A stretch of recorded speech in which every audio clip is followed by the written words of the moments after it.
Welcome back, everybody. Today, I'm going to teach you how to align elements in Elementor. This is an essential skill for creating professional-looking pages, as proper alignment ensures your content looks polished and visually balanced across different screen sizes. First, you'll need to go to your WordPress website's admin dashboard and log in.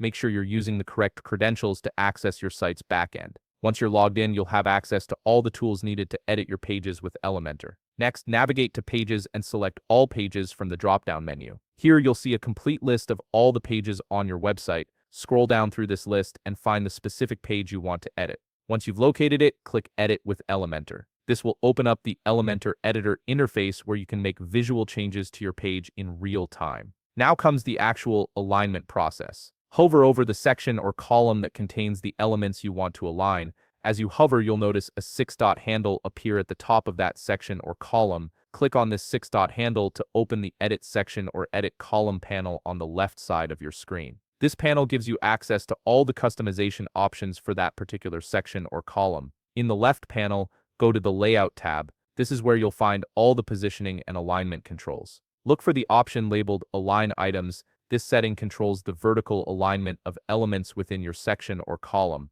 Click on it and set your preferred destination, whether that's start, center, or end. Start will align your elements to the top, center will place them in the middle, and end will align them to the bottom. Choose the option that best fits your design vision. Finally, click Publish at the upper right of the page to save your changes and make them live on your website. If you're not quite ready to publish yet, you can click Save Draft beside the Publish button instead. This will save your progress without making the changes visible to your site visitors. And there you have it, you've successfully aligned elements in Elementor, giving your page a more professional and structured appearance. If you found this video helpful, please leave a like, subscribe, and see you in the next video.